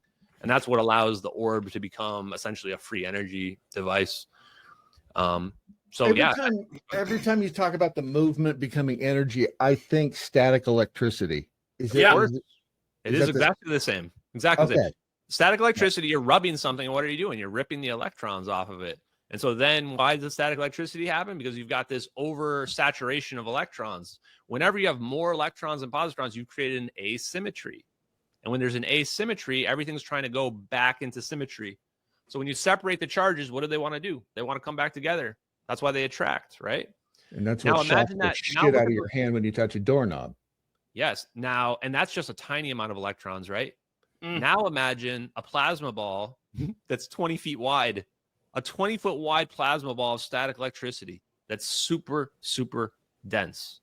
You don't want to go anywhere near that thing. Mm-mm. The way that Would they hurt. zap the plane is that's a huge static electric charge, and they've got it separated and stabilized. They've got it separated and stabilized so that it doesn't come back together. And then when they bring the orbs together, what happens? Well, what happens when your hand gets too close to the doorknob, right? Ow. Zap. So where did the plane go? I mean, you may have said this before. Does it still exist? I mean, the first thing I think with that much energy happening at the same time that whatever that plane was and the people on it were, you get zapped by that much energy. Do you just go poof and you're gone, or where did it go? Yeah, and this will probably have to be one of the last topics. So I'm gonna have to drop back here in a minute. But I have appreciated this conversation, which is so last night I did a big deep dive into this. You really have to dig into the double slit experiment and non-locality to understand time travel. It's an absolute requirement. And I found so it's a time thing. Okay. Yeah. John Kramer is the guy that wrote the DIRD on, I don't know if you just want to go to the full screen for a second, so it's just easier for people to see here. John Kramer is the guy that wrote the DIRD about the quantum, the double slit experiment and non-locality and what have you. Oh no, I was thinking like go to us. You can just go to us. We don't need the paper up. No. Okay. You can just go to us. People want to see us talking, not necessarily that. Yeah. Are you sure? So in that paper, they figured out how to create Morse code. One of the big problems is if you create two entangled particles and separate them, well, you can interact with one of them, but you don't know how you're interacting with it. You just know you're interacting with it. So whatever you changes the other one, but you don't know what you're doing.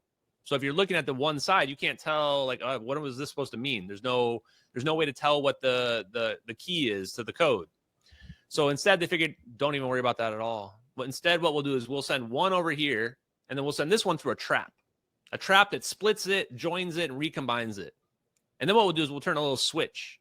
And what this switch will do is means that this other one over here that we sent this other direction, when I switch the switch back and forth, either becomes coherent or decoherent. And now what does this do? This creates a switch where you're flipping between a 1 and a 0. You're flipping between either a coherent situation or a decoherent situation. So this is our 1 and this is our 0. So that means now all I have to do is just flip the switch. Boop, boop, boop, boop, boop. And what can I do with that? I can create Morse code. I can create a computer program with it. Yeah. But John Kramer showed that we don't need to worry about measuring the polarization of the entangled particles. He said we can create an apparatus where we can get a switch out of it, and now we can turn it into Morse code. And it can be, and then the question is retro causality possible? Can you go to the past? That's really the big question. The theories says that it can, right? The experiments show that absolutely you can. The experiments and the math show that you can vary the path length of your apparatus, and this will create a retrocausal signal where you're already seeing the answer. The scenario I give people is imagine you have your two paths, and these things are going to create an image. So the one path just goes straight to us, and we're seeing the image in real time, and we see a dog appear. That tells us the other path, it's going to create a dog on the other side. That's giving us information about the future. That's retrocausality, right? I just learned that this path over here is going to create a dog because I saw it right here, and it hasn't happened for another minute. I just saw the future with that. So the question is that going to be allowed? Is a paradox going to be allowed, right? Because if you have retrocausal signaling, well, what happens then if I change, I see the answer, I can see the answer is going to become a dog. What happens if I change it and say, nope, it's going to be now a cat? Well, I just changed the past. So what's the universe going to do? The smartest scientists like John Archibald Wheeler, who invented the term wormhole and black hole, and Richard Feynman, who won Nobel Prize for quantum electrodynamics, their view was that the universe is deterministic and it will not allow paradoxes to happen, that nature will step in somehow and prevent it from occurring. And what John Kramer found when he did his crowdsourced experiment in the 2000s was exactly, for some reason, it just didn't work. We just couldn't send the information to the past. Now, maybe he was lying, maybe not sure. But it was interesting because when you read the paper, right after it talks about we should be able to do this and we're not sure, the only way to be sure is we would have to test it. Then the next thing says there's one way around this issue of this paradox. Just build your system so there is no paradox. Huh. That's genius.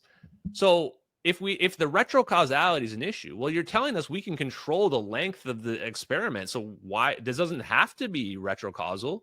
Just shorten the length of the path so it's not retrocausal anymore. And that's exactly what they did. They said we can control the path, so just make it, we can put our own limit on it. So as long as you make the path equal to whatever the wave, whatever the thing is, the phase, then what happens is you now have instant transmission, but you're never transmitting into the past. So this is really cool, because what this means is that they created then a closed loop teleportation system. And what I mean by that is the teleportation system is a controlled system that they control every aspect of it, the ending point and the starting point. And they intentionally designed it in a way where it can never go to the past and create a time loop. Or they just know that nature won't allow it, so you just engineer around it. So they've created an instant transmission capability, which is teleportation, 100%. It's just not teleportation back in time. And then the last thing I want to say is, what could you do with this? To just give you how this would work. This means there would be zero lag for my internet type people. The simplest explanation would be you could control the Mars rover from Earth while watching a video of it moving around in real time, despite the fact that there's an 8 to 20 minute delay in the light speed of the signal to Mars. So actually you would be transmitting, remote controlling the rover on Mars, watching it move around without the delay at all. Cool, huh? This is wild stuff, man. Listen, I know that this has been a day for you, and it's still, you're right in the middle of it. Before you bail on us, can I just ask you, what is two quick questions? Number one, what's the next thing you're trying to uncover as you go down this road here 3 years into it? And then the second question is, I consider you a friend, man, and I want to know, how are you doing? Oh yeah, no, I'm doing great. This is the best time of my life, man. And I know those videos are real, like beyond any shadow of a doubt now. And so now it's like, what an amazing position. Like, that's why I was posting today. Like, I'm actually a national security risk. That's awesome. You know, like I'm a normal guy, healthcare guy, and now I'm a national security concern. And I probably have been this whole time and never even really realized it. And it's interesting to be in this position where the government can't say or do anything. Sierra Nevada Corporation, I can basically just attack them and say whatever I want about them. And there's nothing they can do, because if they were ever to sue me, I'm just going to get discovery and I'm going to be aiming directly for those videos. So, or other videos. I'm sure they've got other sketchy illegal shit that they're doing too. So yeah, but they won't sue you. They'll just disappear you, which is why you got to be careful. Yeah, but even that, like, look at the situation. Like, imagine, the thing is, they've got me in a box of silence, right? You're not allowed to go on Joe Rogan or Sean Ryan or these other people that would give you authenticity. You're not allowed to be talked about on any mainstream media unless it's like News Nation making up some bullshit about me. So you're realizing, like, they control the message for the most part. So for me, it's like, if something like that were to happen, that's the type of Streisand effect that would break through the wall of silence. Like, oh, this guy mysteriously died and he was saying that we have this teleportation capability, but mainstream media wouldn't talk about it. And now the evidence is so abundant that any journalist that's actually a real journalist, all they have to do is just pick up the evidence that's already been thrown out there and be like, oh, hey, all I have to do is talk to literally anyone in the Air Force that has seen Gorgon Stare, and you can confirm the videos. Like, that's how easy it is to confirm the videos. This is why I stopped going after Edward Lin. I don't even need the guy that leaked the videos anymore. In fact, even if I got him, most people would probably just ignore it. They would still ignore it. That's how brainwashed we are. Even if I got the guy that I identified as leaking the videos, who I've never talked to before, even if I got him to admit it, most of the world is just going to say, he's just lying to get the clout, or so. They'll make up any story to rationalize it away.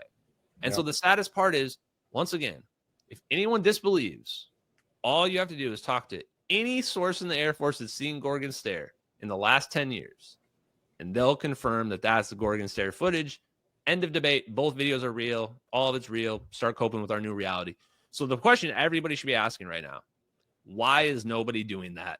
That's a 5-minute phone call for most journalists to get an Air Force source that can confirm that. Nobody on the planet is doing it. Well, the answer to that is the same reason why I'm the only person on the planet apparently disclosing these videos, because everything's either fake, a lie, or people are just too brainwashed to see the truth. except for you guys. Man, we appreciate you and all the work you're doing. Please stay safe. At JustX Ashton, and when's your next live stream on your feed? Yeah, check me out on Friday. Things have just been growing and growing, and I'm going to be on Tim Pool in a few weeks with Dr. Yu from NASA. I was like, how can I be as controversial as possible? How about I bring a PhD from NASA with me? And I already know what his opinion is. He loves the idea of the ether. So we're going to probably challenge all the mainstream academic perceptions and talk more about this science. So that's awesome. Yeah, follow along. I wish you the best. Stay safe. Keep plugging away and keep in touch. And we'll have you on again sometime, man. Have a good rest of your day, brother. And thank you for all you're doing, man. Be well. Oh, my goodness. That guy is incredible. I just... Is he real? Is he human? What do you mean? Is he? I mean, I've never touched him. I've never been in the same room with him. I've never touched him either. Weirdo. Are you saying is he AI or something? No, I'm saying does he exist? Oh, a simulation. That's right. We talked about this earlier. Okay. So the way his brain works, I know. He's 20 steps ahead of me. I mean, maybe I'm a bad example. He's 20 steps ahead of. I really used to think I was smart, and I realized that I could memorize things, and that's why I got good grades. I was good short-term memory. Oh, right. That's what I did. I would like remember like little tricks, you know, like I didn't have knowledge. I just remembered like crazy phrase. Like it's already out of my head, all the stuff that I learned. Yeah, exactly. Okay. So, but I want to, this would have been a fun thing to show Ashton, but I know he's in a hurry. He's got day from hell on his end, but New York Tech Week is happening right now. And I bet they have none of this stuff there. So I thought that was kind of funny. The latest laser disc player though, probably. the Dirge thing is I know you got to send me that link. I that's incredible. All I did was Google Dirge, really, and it came right up. And poof, they're here's something I'm gonna send to Ashton. This is from a fellow radio / TV producer that I know, and he has been following this Ashton Forbes journey as well. And this is a screenshot of a text that I received from him after Ashton was on with Pat, my day job, a few weeks ago. I got this text. So is that where you get paid? That's that's a job. Yeah, it's a job. So the great text is from this producer buddy of mine. I'm just the blue one in between there. So he sends this. I got to send this to Ashton. This goes back to MH370. Okay. Have a nephew that was Air Force signals intelligence. He says the Air Force did not help look for the missing Malaysian airplane.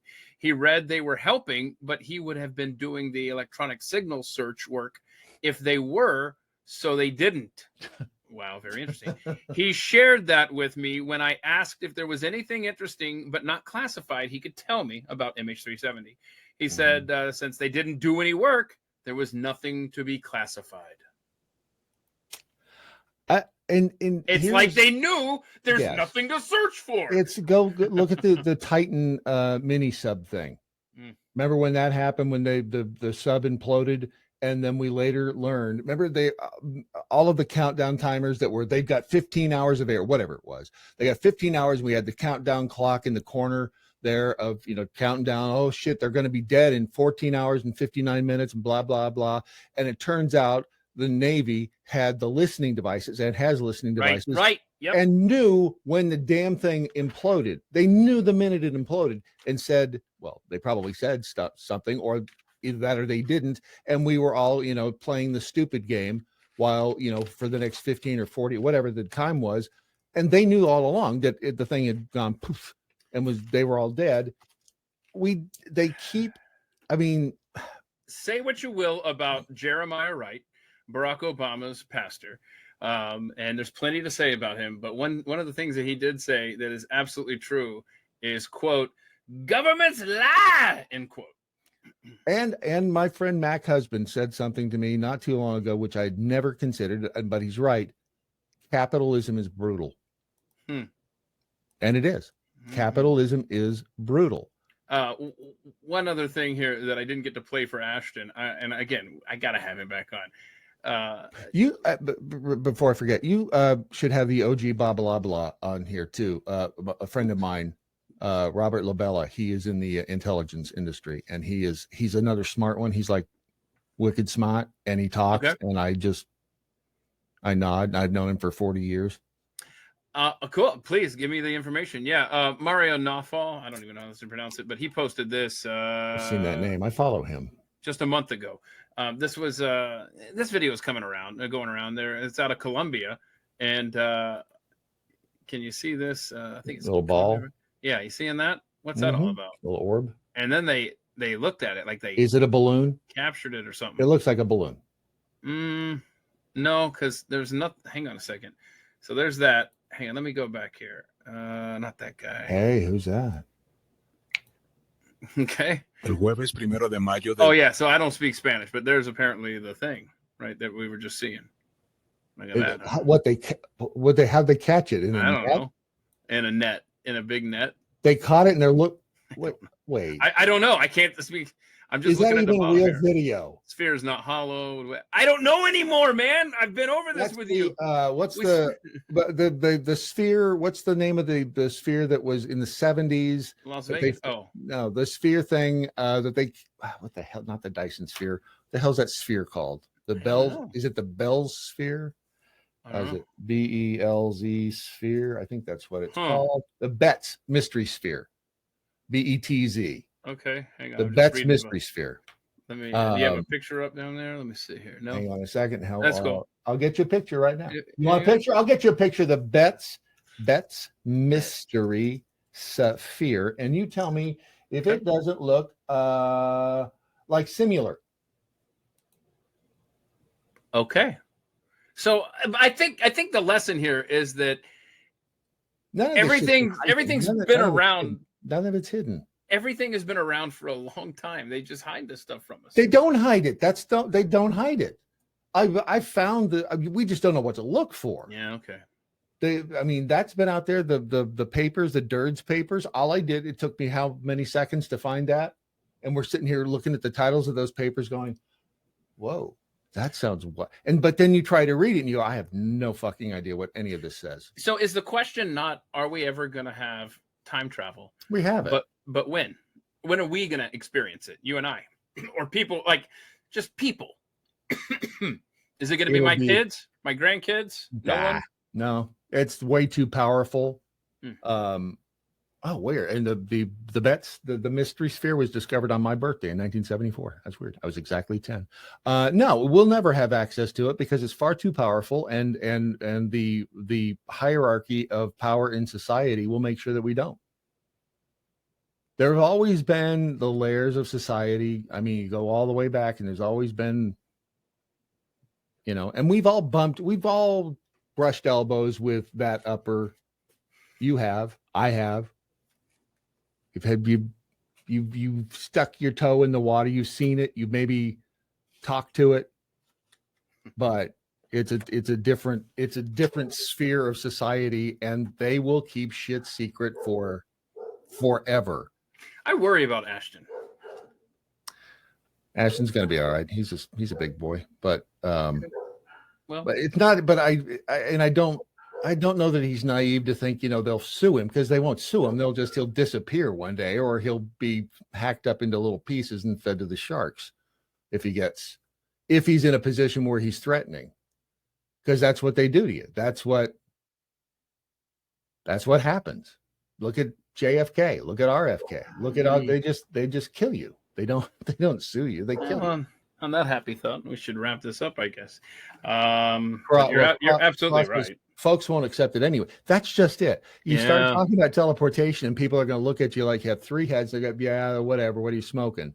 Because it is so far outside of the sphere of anything we understand. And yeah, it's the UFO thing. We know it's there, but okay, great. What? By the way, we have to go to Kroger because we're out of milk. I mean, that's it. So. Yeah. Okay, well, boys and girls, it's been a very, very. Can you believe that we've been doing this for 2 hours? It feels like it's been a 12-hour show, because when we started, it was Elon Musk versus Donald Trump. Are they still pissing at each other? I don't know. I'm sure they are. I don't even want to know right now. I bet. I mean, let me just. I kind of do though. Okay. Let me just see. Oh no. Okay, so Elon retweeted a tweet from another friend of mine, Natalie Danilson, and it's a 1992 Trump partied with Jeffrey Epstein. Just going to leave this here, and it's a retweet from Elon.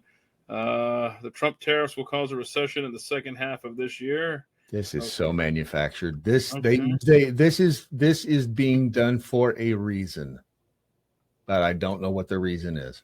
Okay, hang on. Let me real quick before we part ways. Let me just refresh the old Truth Social here. They're all drinking. Donald Trump. Let me just check his Truth Social. Okay. Oh, here we go. Hang on. What happens when the AI robots get a hold of this technology, right? Hang on. 53 minutes ago, Elon called for Trump to be impeached. The president. This is a here we go. Reindeer games. Here we go. This is 53 minutes ago from the president. I don't mind Elon turning against me, but he should have done so months ago. Wait, what? This is one of the greatest bills ever presented to Congress. Blah blah blah. If it doesn't pass, okay, it doesn't. He doesn't say like Elon. This is manufactured. But we'll know. I mean, or will we? Fuck, I don't know what we will know. Who knows? There you go.